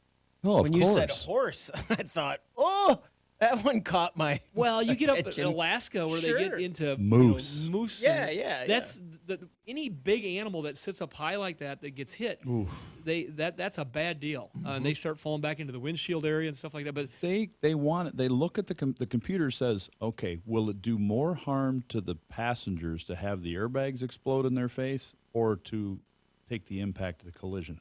Which one's greater? yeah, and they've got to be taking some repairability into this factor too, so that they're not just setting these things off on a popcorn, like a pull string on There was the one 4th of July. There was one here in town Monday. I passed by and I'm looking at the car as I'm going around because the traffic's having to go around it on 12th Street, so people around here know where like that's at. But I'm going around. I'm like, there's no damage on this car, and there was an officer sitting there, and all the curtain airbags had blown in this car, and it's about a year old. It was a newer Fusion. I went, okay, somebody's going to have to be answering some questions there because there was no damage to the car. Yeah, we see quite a number where those curtain bags can be pretty sensitive on certain cars too. It's kind of Drove crazy. over a curb wrong or something, I don't know, but wow. Does that help answer your question? Well, it steers me in the right way, in the right direction. Like you mentioned the Dodge, and just happened to see that you had one of your repairables was a 2019 Dodge. Yeah, we've had a number of pickup, Rams that have made us question things lately because they were like, that's pretty hard impact. The frame is bent over. That maybe should have went off. But To answer the question part of that question is, are they different now than they were? 1,000% Yeah. yes. Oh, yeah. Oh, they're And- very, very intelligent systems. Hey, I got to tell a quick other story. Hey, thanks for calling, Steve. I had a flashback Tuesday. I rode with one of our drivers down to Omaha on a ride along, and I had a flashback to flipping my trailer.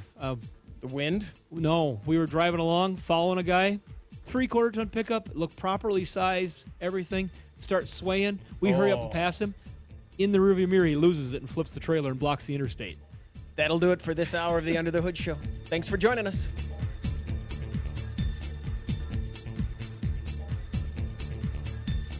Do you wanna finish it? No, I thought I had another 30 seconds just to talk about. It's got to be proper that trailer brand of towing. trailer. No, now you just freaked everybody out. This Well, is the no. after show. Talk about. Now I'll there you talk go. about it. Well, I just wonder because I drove by. I was in the passenger seat and I looked right down at him, and the gentleman had it was a 95, 6, 7. Was he going? 95, 6, 7. No, he was steering 95, 6, 7, 3/4 ton Ford old school pre Super Duty truck, extended cab. I just put a video on our internal Facebook page of us following him, and as it was starting to sway when we pulled out the pass with our dash cam from the truck, and as I drove by, I looked down and I saw he had the stabilizer bars on the trailer. Looked like they were hooked up. I don't know what tensions they were at or anything like that. The truck was more than enough truck. It was like probably it was similar to the trailer I had, a camper trailer, 27 foot, 25 foot, 28 foot, somewhere in there, bumper mount.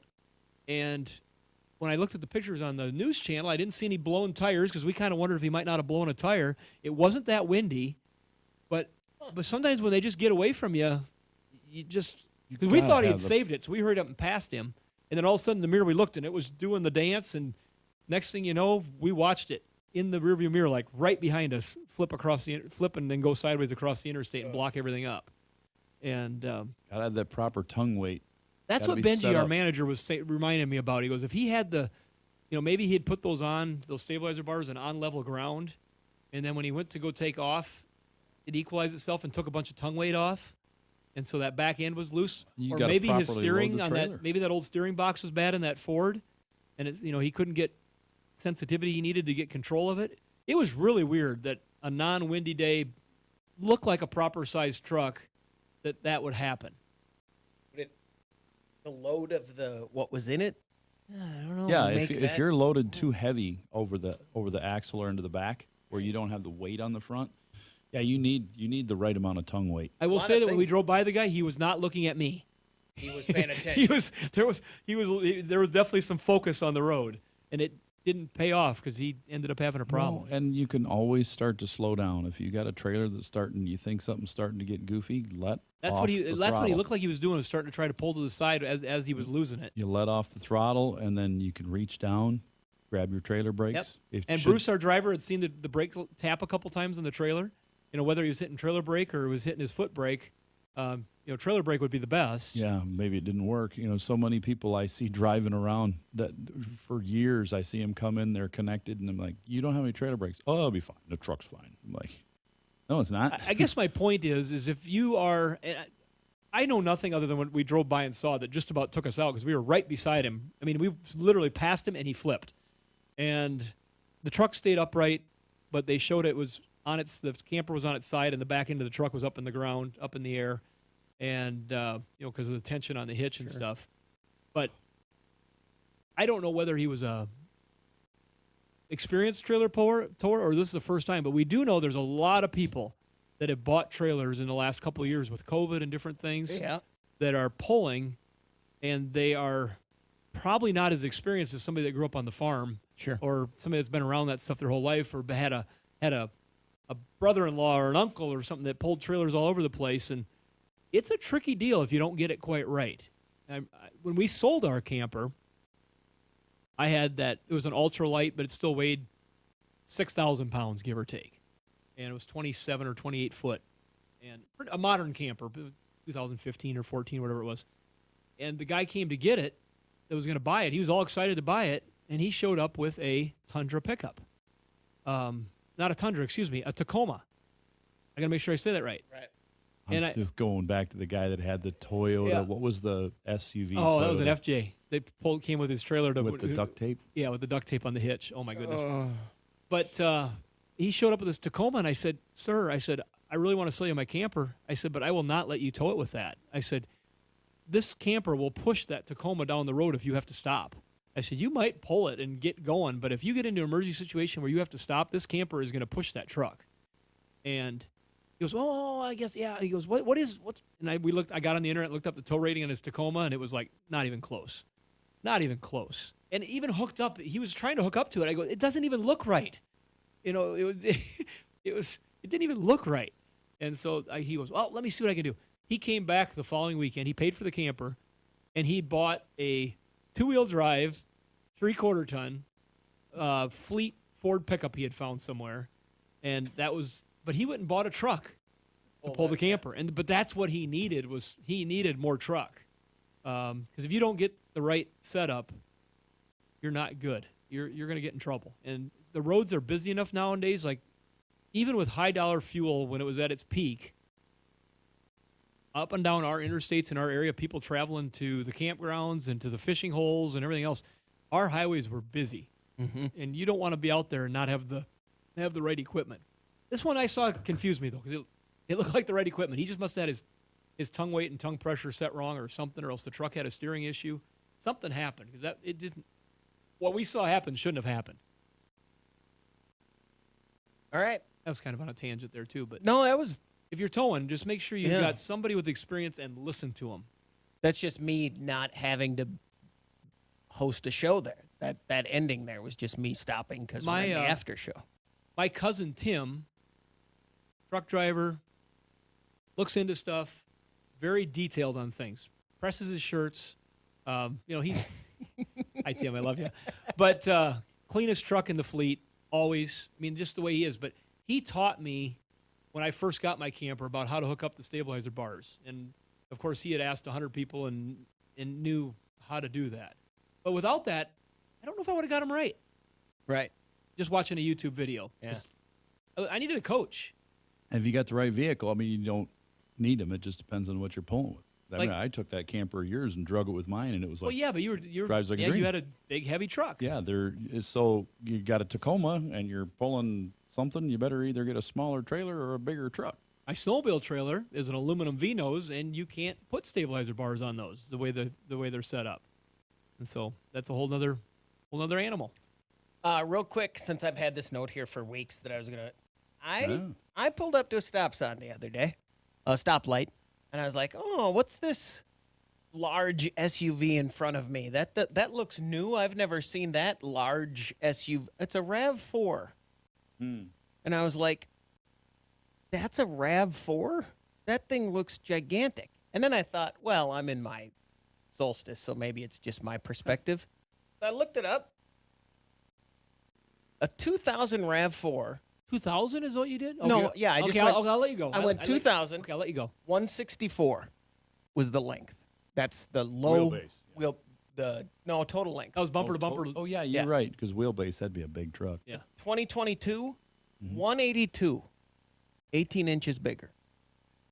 There's a lot more bumpers sticking out front for the way they shape these front ends and collision Width, impact. 67 in 2000, 73 now, and height 65 to 69. That's like a Suburban. It's like when we look at the Maverick, which is bigger than an F-150 from 1999. It'd be interesting to compare a 96 Tahoe do it to that RAV4. Oh, yeah. Yeah. All right, let's do it. I think we're going to find it's not what we think. Look at the size of my Yukon compared to the old Yukon. Yeah. What am I looking at? 96? Just do a 96 Tahoe. 4-door. That'd be the old square body CK series Tahoe. All right. Let's see if I can. And the Toyota RAV4 used to have that real short front end in front of the wheels. Now I have longer. I was like, I have the RAV4. Okay, so let me get down to... I think why you bring up RAV4, my wife just started watching The Making of a Murderer or whatever that is.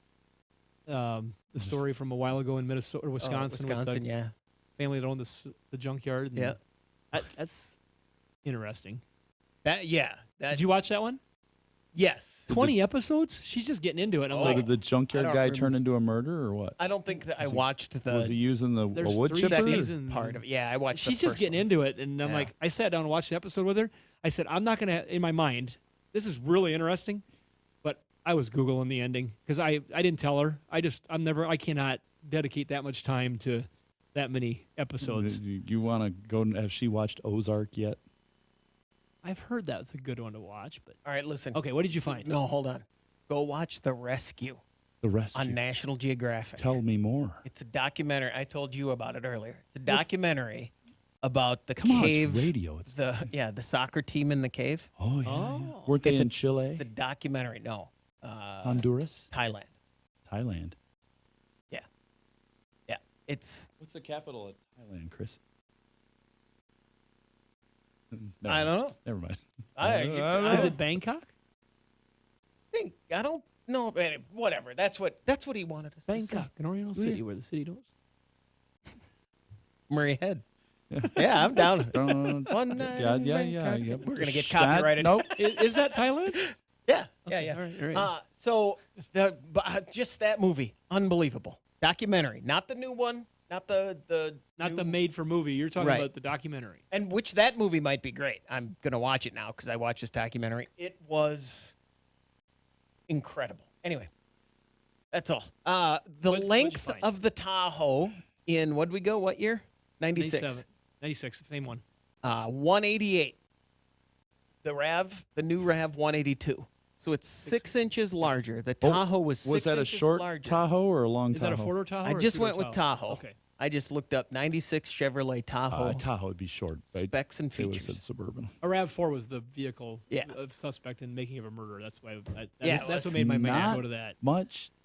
That much difference. Yeah, In and that was the wheelbase. biggest SUV, one of the biggest SUVs available back then. So then, The height was 72. The new RAV4 is 69, and the width is 77. The new RAV4 is 73. I think I have those right. Width, height, and the height last, right? That would be last. It's more similar than I would have thought, but that's kind Yeah. of crazy. Anyway, A lot more plastic, a lot more stuff sticking out. Yeah, for sure. Oh, going back to the airbag thing, our last call of the show was about Sure. airbags. I saw that, and I didn't want to bring it up because I didn't know if it was accurate, relevant. I saw recently a thing that said, "Hey, look at this car, how damaged it was, and the airbags never went off. What's the deal?" And somebody said the person who posted it, they were like, "This is bad," and they said it was parked and empty. That's why. Yeah. That's why the Key- airbags didn't go off. Keys off, that'll do it. But Yeah. I looked at that Dodge. I was thinking about buying it because I said, well, I would have been in it like exactly what I was for the Tahoe. And I said, or Yukon, I said, I think that's a good deal. Michelle looked at it. She goes, you should get that. Let's look at it. I looked at it, and the frame's bent in like 5 places. And I looked at the front, went, that thing was wailed like it hit a pole going 50 miles an hour, and it had like a guard.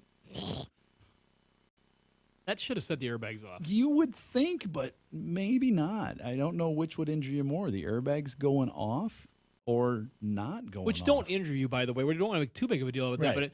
But if it's an unnecessary airbag deployment and you're not going that hard, you'll get abrasions. You'll get different things that And maybe you a may not broken get broken anything thumb, with that. broken nose, maybe something you don't need. That It's is- like getting punched in the face. If you're gonna, you want to deserve it, right? Yeah. I mean, you're Yeah. gonna You- be fine. You don't want to get caught off guard like Kamara Usman. Yeah, Or Will yes, Smith. exactly. Well, here's the deal: if you get in a UFC fight, getting punched in the face, it's part of the deal. But you don't want to be, at the drive-through and all of a sudden someone just punches you in your face. That's like that New York sucker punch they've been showing on TV. Oh, that's horrible. I forgot we were on the air for a minute there. Oh. We're still there, huh? We are still on the air? Yeah. That was so bad. I haven't seen it. I don't know if I need Oh. to. So anyway, there you go. Anything else? Anything fun we want to talk Yeah, about? why Did you watch the fight the other night? I did not. We were talking, I saw the highlights. Is it a 58 seconds from retaining his belt, 20-time winner, all the glory, and he got caught and got knocked out cold. That's the guy Tammy and I met and got to talk to. Okay. Kamara Usman. He was a pretty cool dude. He wrestled around here. When I texted you and said, "Are you watching the fights?" Did you? I was at a watch- wedding. Did you watch the first fights of the prelims? No. We only watched the main card. Go we'll Google it and watch that first fight of the prelims. I watched the women. I got that's as far as we got, and then the guys were coming up right after. But man, they were going that new girl went. Oh man, They're all new. There's a new one going. They're all new. All the They MMA cycle fighters. through a lot. They're They have all new. 300 or what is it? What are the number? 300 fighters under contract. It's Who's insane. the Russian girl that's doing it? She was the blonde girl. She was up against one of the former champions. They're like, oh, she's going to be the greatest. Nope. It's crazy. Yeah, the first fight of the prelims is worth watching. 58 seconds left, and the guy 5 rounds. Yeah, 5-round fight, and Leon Edwards, he faked him one way and then gave him another, just stuck a hand out, and as he turned his head to miss the punch because he knew he was gonna, he had a left leg coming up, planned, caught him right in the side of the head and put him out cold. Over. Yeah, over. It was crazy. Now, if you were at the grocery store and somebody did that leg kick to me, you would be like, hey, I'd be down and I'd be over. I would be afraid of that. But if I were in the ring, I would know it's coming. All right, that'll do it for the Under the Hood show. Thanks for joining us, everybody. Anything else? All right. Here's our countdown.